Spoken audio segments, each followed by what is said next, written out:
ampifaliana ry avana malalana zontsika miona am'izao sabotsy zao a ihain'ny tenin'andriamanitra indray ary amaky izany koa raha ny afatra tsara mafinaina omena antsika ho aminareo ny eny fahasoavana sy ny fiadanana avy amin'andriamanitra raintsika sy Jesosy Kristy tompo ary fitariany fanamasina amen. Sabotsy 17 Jolay 2024 manjinantsika aloha hevitra hoe miaraha mandeha amin'ny tompo Andriamanitra ao andeha ry avaredera sy ankalazan'Andriamanitra isika. Andriamanitra tafatoetra ny foko ny fanahiko ny hira sy ankalaza mifoaza riva alisy lokanga ifo maraina koa aho hideranao amin'ny firenena maro ao Jehova ary ankalazanao eny amin'ny jetilisa fa lehibe mihoatra ny lanitra famindramponao ary mipaky eny amin'ny rahona ny fahamarinanao amen.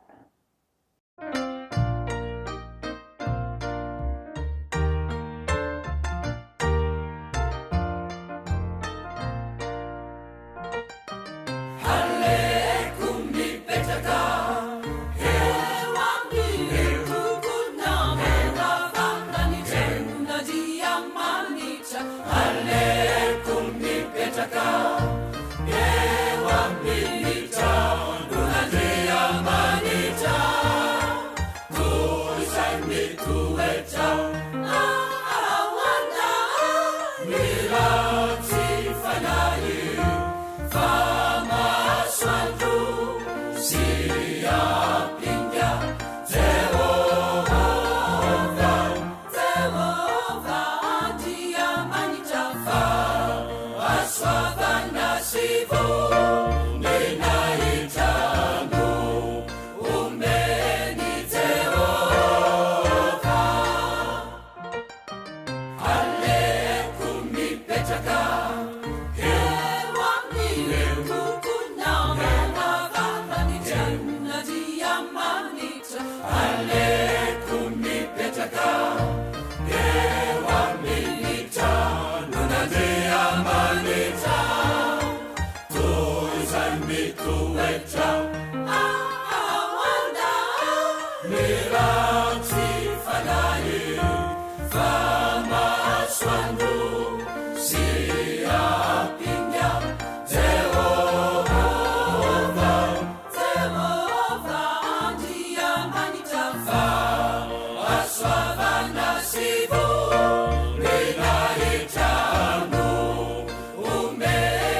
hivavaka isika. Andriamanitro, Andriamanitra mpiantso ny olonao ianao. Mankalaza sy midera ary mame voninahitra narinao masina izay. Noho izany fitiavanao na izany. Tompo, mahatsiaro teny izay fampanota, ko mandohariko ianatrehanao. Miaiky ny fahadisoanay, mamindrafonay ary mamelany elokay. Fanamaso no midira, manjaka ty anatinay, amin'ny fianonan'ny teninao. Akana mafisanay ny avozanay amin'ny finoananao. Amin'ny anaran'i Jesosy Kristy mpamonjy anay, naovanay izany mivavaka izany. Amen. Ny ofinainao antsika amin'ny tian'ity ravana malala dia hitanao amin'ny filazantsara araka ny Jauna. Jauna toko voalohany, ny andiny 5:30 ka hatramin'ny 7:30. Mivaky toy izao aminaran'i Jesosy. Noho ny ampisin'iny indray dia nijanona Jauna sy ny mpianatra roa lahy.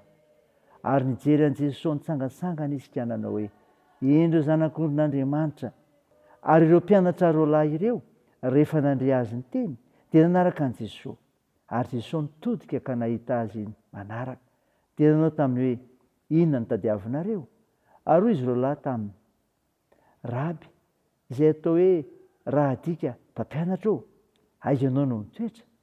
Hoy izy taminy: "Avy fa ho hitanareo." Koa dia nandeha izy ka nahita izay ny toerany ary nitoetra teo aminy tamin'izany andro izany. Ary efa tokony ora 10 tamin'izay. Amen.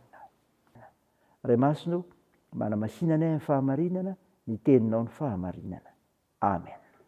Ry havana malala, ho aminao hatrany ny fiadana avy amin'i Jesosy Kristy ilay tompo samonjy antsika amin'ny alalan'ny teniny sy omeny antsika.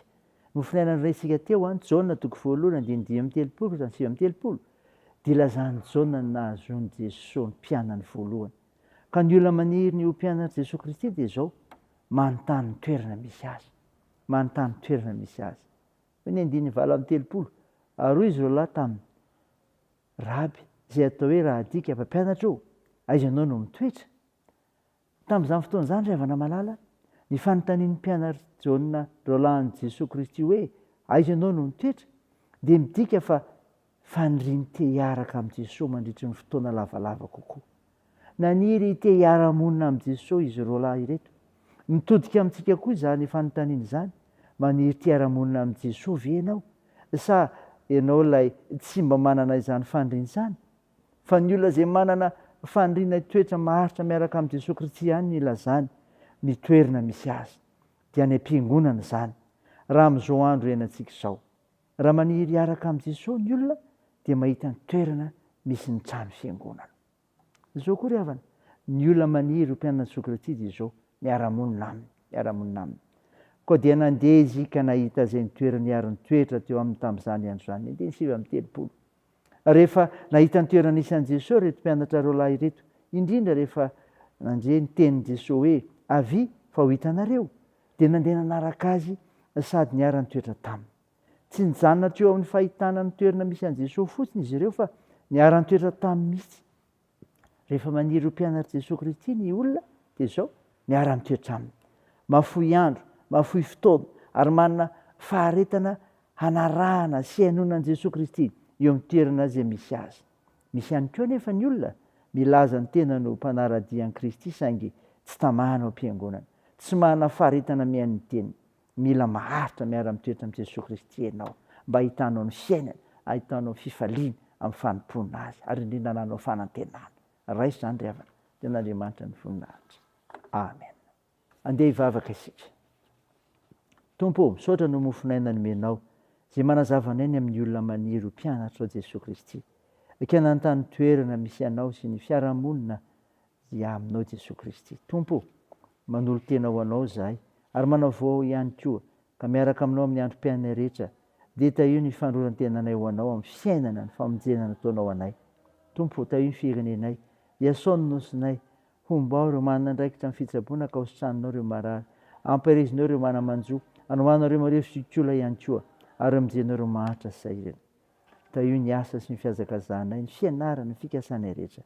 Hivavakay dia atao ny anaran'i Jesosy Kristy mpanavitra, ilay efa nitsangana tamin'ny maty ary nampiandrinay nivavaka manao hoe: "Ranay eo izay any an-danitra, ao masinana ny anaranao, ho tonga anie ny fanjakanao, atao ny sitraponao ety an-tany ho tahaka ny an-danitra. Meo ny anio izy arina saza ao anay, ary mamela ny elokay tahaka ny namelanay izay meloka taminay, ary aza mitondra anay amin'ny fakapanahy fa manafana amin'ny ratsy fa anao ny fanjakana sy ny hery ary ny voninahitra marak'izay. Amen. Raisa fonariavana nitsodrana tolotra anao aminaran'i Jesosy Kristy. Andriamanitry ny fanantenanany hamenareo amin'ny fifaliana sy fiadanana rehetra amin'ny finoanareo mba hitombonareo amin'ny fanantenana no ny hery ny fanahy masina. Amen. Dia n'Andriamanitra irery ny voninahitra amin'ny anaran'ny Ray sy ny Zanaka ary ny fanahy masina. Amen.